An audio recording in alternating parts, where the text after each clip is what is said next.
Wow, wow, wow. America.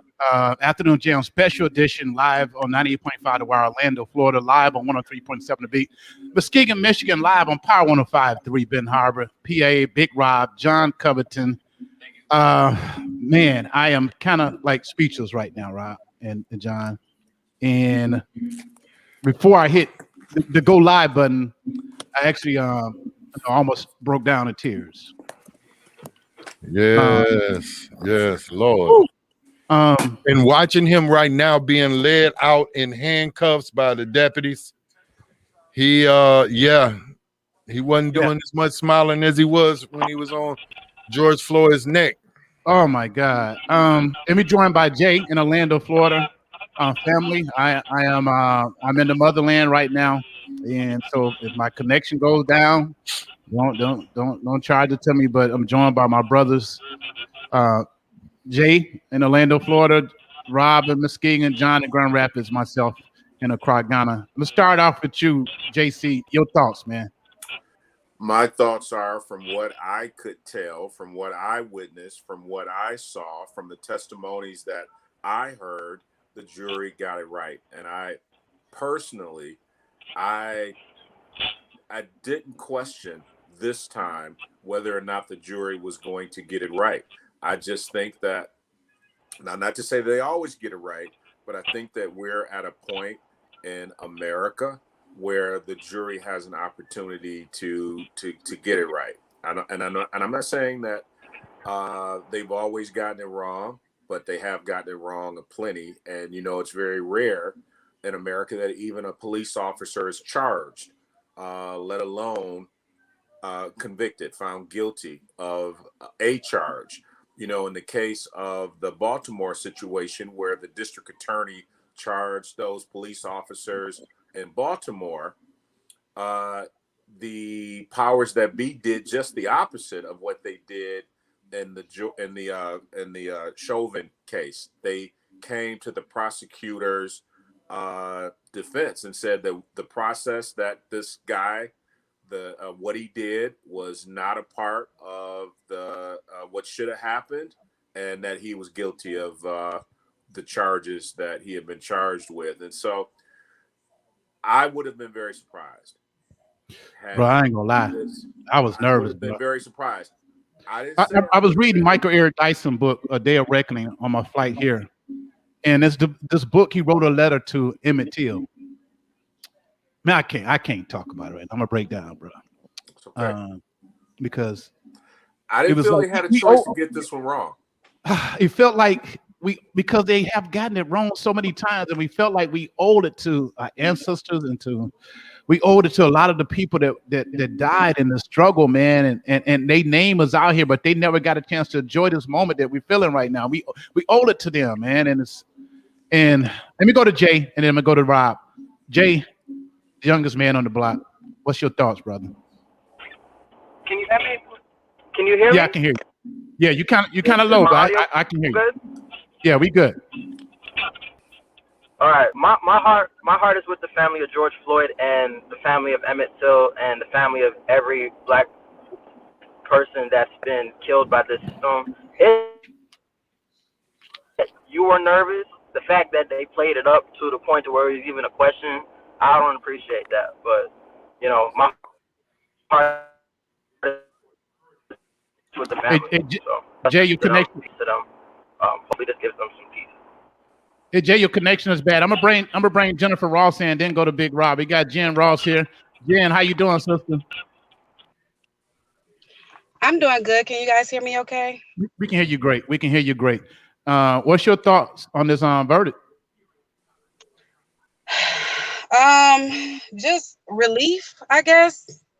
I think justice has definitely been served for Mr. Floyd and his family. I couldn't imagine this going any other way. Right. Any other way. Right. I've been for 2 weeks watching CNN, following the trial just like everybody else. And I wanted to cry. I'm not gonna lie. I just wanted to cry. I just feel like, it's sad that it took this to happen, for us, for people to just to know that this is a real thing, that police brutality is definitely real. Police will kill people for no reason. So I'm just, elated for the family, that justice was finally served, and that I think the jurors made an absolutely correct decision. Got it right. Big Rob, hanging out with us for a little bit, Jennifer, if you don't mind. I know I just sent you this link. Big Rob, we don't talk Yes, sir. about this. How you feeling, man? I know it was tough for you, like it was tough for me. That's why I waited to go to you last. Yeah, this is Hold on. it's bittersweet in a sense, because you had me watch a documentary called Trial 4. And I think that thing was 8 hours long, but I couldn't get off of it. They had a young man that the police basically set up. They came to a hung jury twice. Then the third one, they convicted him. Then 20-some years later, a female white attorney took his case and brought up a whole lot of stuff and was bringing up a whole lot of stuff. Just so happened at that time, there was a black female attorney general, prosecutor, whatever you call them in your areas, that was coming up to get seated as the elected official. Just before she got seated, the outgoing prosecutor dismissed the charges, but he did it in such a way that was arrogant, ignorant, and just outlandish. The detectives that worked on the case, this young man was accused of killing a rogue detective. If I'm getting something wrong, Right. charge it to my brain, not my heart. Sean Ellis. And Sean Ellis was his name, and he spent 22 years in prison as going in there as a 19-year-old boy, and then coming out as a 40-something-year-old man and having to worry about it. This right here is ridiculous, that we have to be sitting on the edge of our seats. It's bittersweet in the sense that he still has a right to an appeal, and we got to worry about that. Well, he's guilty right now. Yeah, he's guilty right now. He's guilty, but he has a right to an appeal, and if he goes back to court, he can keep on going to the Supreme Court. Just like the Supreme Court made the officer just recently, I think it was today or yesterday, the officer that shot the black man in the back, his conviction and time that he was serving was upheld by the Supreme Court. Now, these are the things that me personally, I think, America, when they sit up and they dog out, well, Black Lives Matter, all lives matter, all this kind of stuff like that, which I don't necessarily fall into the Black Lives Matter rhetoric a lot of times, but Black lives do matter. When we're sitting up here getting killed like this, I got 4 sons that drive cars. I done said it 100 million times. So, if y'all hear about me killing somebody who killed my child, just know it was done. And I didn't care, because we have to worry about this now. We've been having to worry about this far too long. Yeah. It just wasn't no cameras around. I need to get a police officer on, man. I need to get a police officer that'll be willing to come on. If y'all know one, tag them. I sent them a link. Good luck. Susan Willis said the attorney in that case that freed the man was Vanita Gupta, now nominated for a seat at the DOJ. The attorney general spoken was Senator John Corwin of Texas. Thank you, Sheila. Susan know her stuff.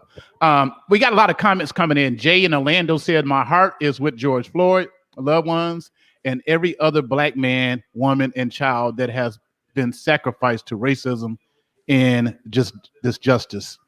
in justice. Jennifer Ross said we still have a long way to go. But don't it? Oh, Mohsen, yeah, we got to see. Let's see, can we get Mohsen on? John, go ahead, man. Your thoughts, and you can go down some of these comments too. Let's see, can I get Mohsen on?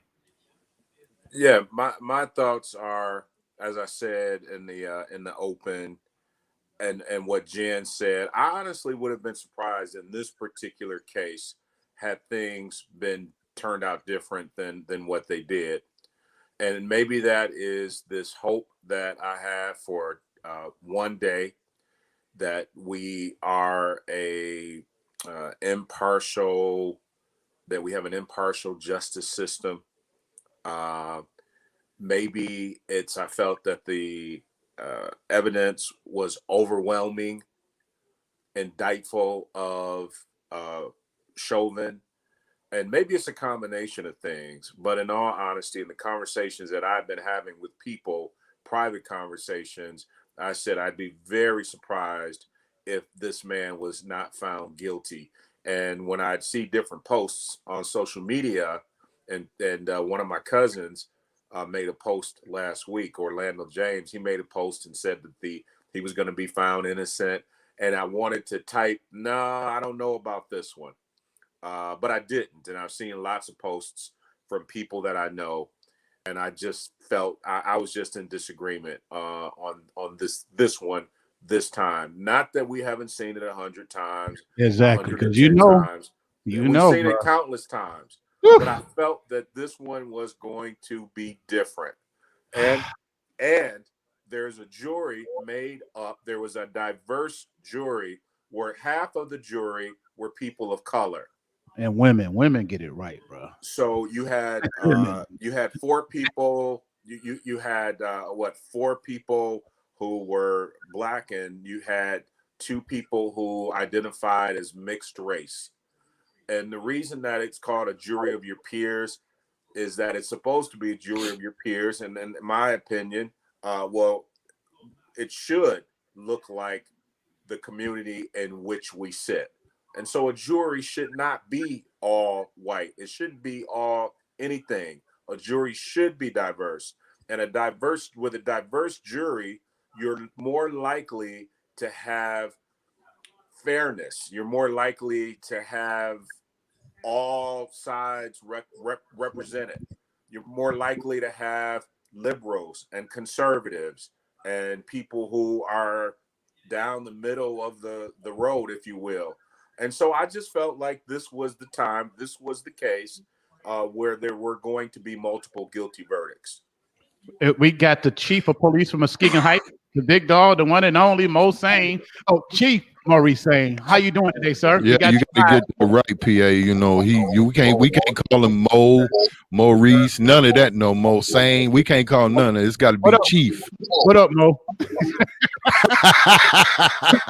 You see, he pointing his finger like I'm coming to get you when you get back. We're doing good. We're doing good. He got to come 6,000 miles for this one. Chief Sane, your thoughts on this guilty verdict. You being a police chief, you've seen it all. Did you expect this? Can you hear me, Chief? I can now. Okay. You being a police chief, did you expect to see this today? All 3 charges, guilty. Actually, I did, PA. I think when you follow what's been going on with this trial, you had a lot of police officers that came out and flat out said that what was done was wrong.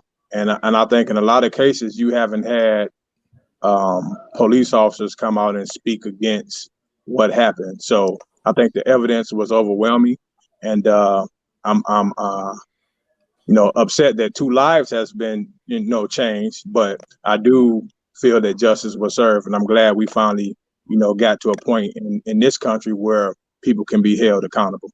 Officers can be held accountable. What's the conversation like among police officers when they see stuff like this? Have they been outspoken like among each other? Yeah, I was on a meeting the other day with some chiefs and some pastors of the community, and one thing that we talked about is I don't think a lot of people realize how fortunate we have it in Muskegon County. You know, especially in the era that we grew up in, most of the cops that we had to deal with, we probably saw them on Sunday morning at our local churches and stuff like that. So the rapport and the relationship that the police officers have with the community in Muskegon Heights is unique. And speaking with Jeff Lewis, he's doing some things a little differently down there to try to build the relationship with the community and the police officers through the different pastors and local churches, which I think is a great idea and a good place to start. So I'm looking forward to continuing in that direction and strengthening the relationship with our community and our citizens with my police department. And we just want to be the model. We want to be the model and let people know that the citizens and the police department can work together to make the community safe for everyone. Now, Chief Sain, you brought up something. You know, I know you live in your community you serve. How important is that for police officers to live in the community that they serve? I'm gonna say it's not really that important. Listen, the one thing is, my motto: treat people the way you want to be treated. You know, you don't have to necessarily live in the community to serve the community the way it's supposed to be served. You know, if you approach everybody and treat them with kindness, and when they escalate, then you have to escalate because you have a job to do. But when it's over, when they had, for instance, in this situation, when they had them in handcuffs, stop. And you won't find yourself in this situation that we're in today. So you have to do your job, and sometimes that happens to be physical, but you have to have some restraint. You have to have, rely on your training. And when it's come to a point to where the threat is over or the situation is over, you can't be petty. You can't throw the extra jab or throw the extra kick or do the extra elbow. No, it don't take that. So if you treat people the way you want to be treated, if you treat people the way you would want your mom treated if she's on a traffic stop, then you'll be okay. Go ahead, JC. No, I was just going to say, and when we first opened this up and you asked me why did I think this was different, and I use the example of how, as Chief Sain said, I use the example of how the police chief and others took the witness stand in support of the prosecution. And I thought that was a game changer. And in the case of the Baltimore cops who were charged by the district attorney there, they took the witness stand in support of the defense. And that makes it, in my opinion, harder. Good observation. That made it harder, in my opinion, to get a guilty verdict, because you've got the chief and you've got others saying, no, what they did was not out of the ordinary, if you will. And so just as Chief Sain said, that was my opening comment when you posed the question to me, because they in turn took the witness stand for the prosecution. That's a very strong testimony when you got the police chief saying he did not follow the rules. What he did was rogue. It was unacceptable. And in my opinion, he's guilty. Very powerful. And as Chief Sain said, the evidence was overwhelming. And I'm not saying that sometimes when the evidence is overwhelming that a jury always gets it right, because they don't. But you got a diverse jury. You've got overwhelming evidence. Guilty. Chief Sain, I wanted to know how important you think those body cams for officers as well as criminals are. Big Rod, the body cams are a must-have. And let me be clear, the body cams for my department, because I review a lot of them, helps the officer more than it does the people that's coming in complaining. I get a ton of people to come say the officer said this to me and he cussed at me and this and that and the other. I watch the body cam and it's not there. So when I bring them in my office and show the body cam to them, then it's, they choking on chicken. They can't say nothing. So you think because your department was one of the first departments that I'm aware of, and I think me and PA discussed this before, to have body cams. They're working out just fine for you guys, correct? I love them. I love them. Hey, Chief, what is this code, the Blue Shield code? Do that still exist within these departments? You know, to be honest, PA, it probably does in some, but you know, in my department, I think we had so many people that has personal ties to the community that never existed. You know, for one, me being here and working on the police side and being a part of the community, you kind of in the middle. So the people gonna hold you responsible for making sure that they're treated right, and then you held responsible for making sure that people treat the police right. So when you're in the middle of it, you don't have time to get caught up in a blue line code, a blue shield code, or whatever. You're just trying to make sure everybody is treated fair and equally. And that's my point with police officers living in the community. People know you, Mo. I'm Chief saying, just like, you know, other chiefs that have came from Muskegon Heights. And Paul tell me stories all the time about how when he was growing up in Muskegon Heights, you knew almost where every police officer stayed, and they would check you, you know, even off duty, you know, and send you back home to your parents. To me, that's a difference between, do I talk to Chief Sane or do I not? Because I don't see Chief Sane no other type of way unless he in his uniform or something like that, or on some police function. But to see you at the local barbershop or the shopping at the same store, oh, that's Chief Sane, you know, something like that, it's a lot different. Go ahead, JC. No, I was just going to say, not to discount that there is something called the Blue Code of Honor, but I think that also transcends most things. I think that people are more likely to favor or protect their coworkers. People are more likely to favor or protect a relative. I think that it's really relational. Not to say that it doesn't exist, but we find that in all sectors of careers and jobs where people look out for the people that they are closest to. So it's not even just, obviously we're talking about police in this case, but it's not just a blue code of honor, but it's a code of honor across the board in various professions. You know, I'm more likely, go ahead. I say I agree with 100% what you're saying. And one of the issues when it comes to law enforcement is your integrity and your character is huge. So you can't, to me, if you're a good officer, you can't stand by and watch somebody do something wrong and go along with it. You in the same boat as that person that's carrying out the act. So that was the question I was going to ask you, Chief. What should those officers done? Those other two officers? Well, when you talk about policy and procedure, a lot of police departments now are putting that right in their policy and procedure, that if you see an officer doing something wrong, it's your duty to intervene and report that. If you don't, you can be fired for just not doing it. So pull them off. They should have pulled Derek off the guy, or, you know, you guys had an officer there that tased another, that tased a supervisor. You know, I know I didn't have you on to talk about that, but still. I see Anthony Miller says it's our nature, and I think he's talking about that comment that I made.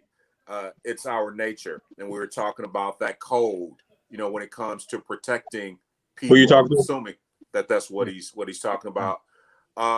She's saying, what do you say to people who just inherently think that all police officers are not worth the uniform they're wearing? Some people feel that way.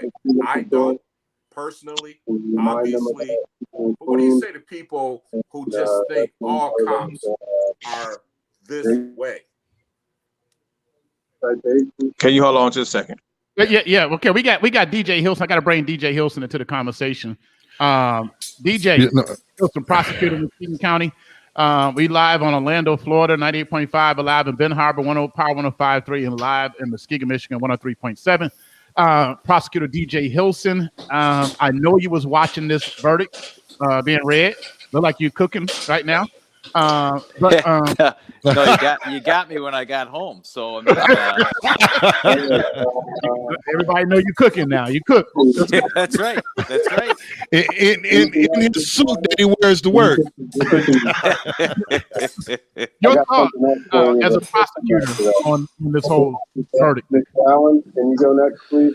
Yeah, well, I tell you what's interesting, and I had pretty much my entire office sitting in my office during the reading of the verdict, and it's really hard to describe the feelings you get as a trial lawyer when you're waiting between the time you sit down for the last time and the time the jury comes back. And I tell you, it's like it's almost like Pavlov's dog, because my heart was racing. And I just think about the times that I've sat in court as the judge is getting ready to read the verdict, and your heart is just racing. And it was today. Certainly, I think a just verdict, the right verdict. The jury, I don't think rubber stamped this at all. They took over 10 hours to deliberate this. And so I'm confident that the jury did their due diligence, did their job. They poured over, I'm sure, the jury instructions and the evidence that was presented to them. And as you saw, which typically happens in a criminal case, the court polls the jury so that we get a true unanimous verdict. And every juror said yes to that question. So, I know, that time it was really, I tell you, when I got the alert on my phone and turned on the TV, and then they said, well, the jury's not coming, we're not going to read the verdict for another hour. I thought, well, that's crazy, man. Let's go. If you got it, if you got it, let's go. Right. I'm glad they gave you. I was stuck in traffic. I'm glad they gave you an hour. So this is how we think, is that the longer the jury sits there, are they going to change their minds? Really? And look, understand. That's possible? Look, anything's possible until they actually hand the signed verdict form over. Because the verdict form isn't given to the judge until the jurors walk into the courtroom. So, and look, that could just be a crazy perception on my part, but you got to understand what goes through our minds as we're trying to, wrap our heads around this. And that's why, every time that you get that buzz and they say you got a verdict and you're sitting there for more than 10 minutes, I start to get a little nervous. But again, wow. That's a personal thing. That's really, I truly, once the jurors have made up their mind and they've signed the verdict form, there really isn't any going back at that point in time. And as if you listen carefully to the judge, the foreman signed that verdict form at 1:45 Central Time. So it would have been 2:45 our time. Wow. And so that they had their verdict just before 3:00 Eastern Standard Time. All right. It's a good feeling. I ain't gonna lie. I'm about ready to go take a drink. Go get me something to drink. I don't drink too often. Well, look. I think, quite frankly, that this, there's been a lot of other trials that have garnered some national attention, but this is probably the first that I can think of that really garnered not only national but worldwide attention, and it sent a very strong, powerful message. I'm in Ghana right now, in CNN, Al Jazeera, on all the TV sets, and people just could not believe that it was a possibility that this officer could be found not guilty. People I talked to today, they just can't see how is that possible that he could be found not guilty.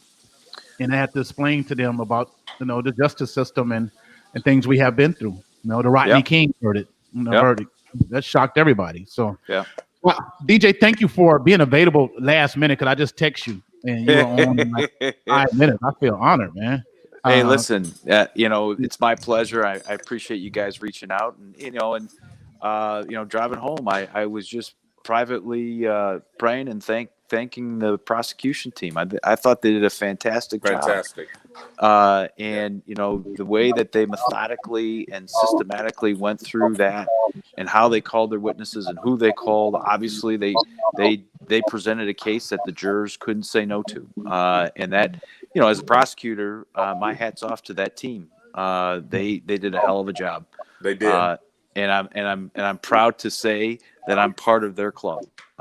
Probably not to the extent of but I'm proud to say I'm part of their club, and I'm glad to see that they were successful today. Wow, thank you, DJ. Chief, you too, man. I texted you a few minutes ago, and you hopped right on. I really appreciate this, and my friends down in Orange County. I do know the state attorney there. I am far away, so I just called the people that was at the top of my list that I knew that I can reach real quick. I just want to apologize to my friends in Florida. To Marie Royal, attorney. Yes, sir. I've been in all these Zoom meetings with DJ, so I had to go up my tie game. Oh, okay. Come on, hey, listen, Chief. I mean, seriously, you know, I'm envious of all my fellow professionals, because they always dress better than I do. I mean, I can't even come close to the pastors that I know. I mean, forget about it. I mean, you do a pretty good job. You hold your own, DJ. Thanks, buddy. I appreciate that. And you're looking good too, Chief. Before we go, any thoughts? Anybody want to give final thoughts? I can start with you, Chief, because I know you got some stuff going on there. Hey, I just want to say I think the justice system got it right today, and like DJ said, today I'm proud to be a part of that system. We continue to work and strive to get everybody going into the right direction. And like I was telling you guys earlier, myself, other chiefs in the community, DJ, we're working hard to build relationships with the community in Muskegon County. So continue to pray for us, and we'll continue to pray for you guys. And we're just looking to continue working together to make our community the best community it can be. There you go. DJ, any final thoughts? Yeah, you know, you know, when this first arose almost a year ago, and we in the law enforcement community were, you know, really devastated by the actions of that officer, and you know, again, we did our best to try and let our community know that that's not how our police officers are trained. That's not what we do.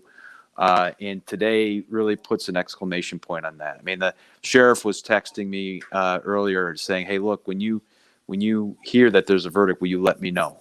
And I know he was watching. So, you know, it's not I won't say it's a proud day, because you hate for these things to happen.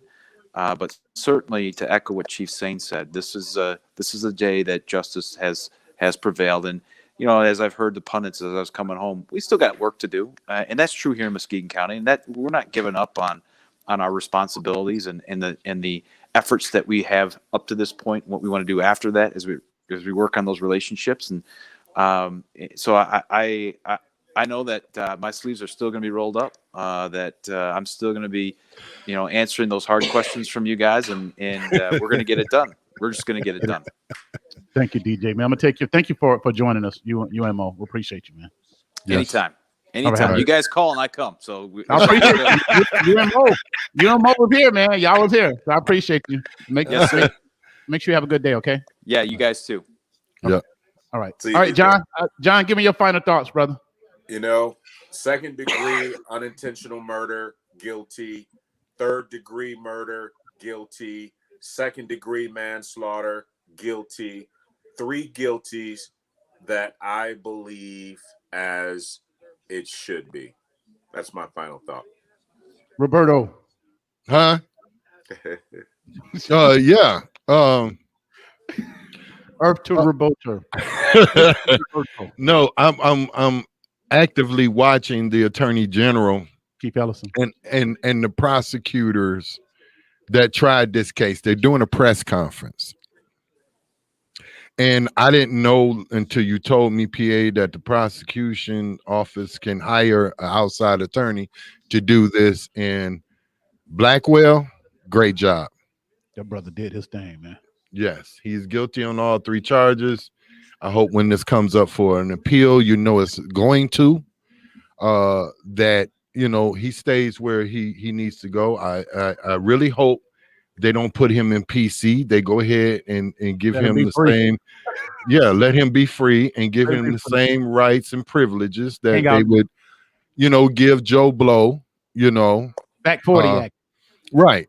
Yeah, so he can get on the back 40 and work out and run and all that kind of things, That's All right, just me. What about you, PA? How you feel? I was really touched. I'm not gonna lie.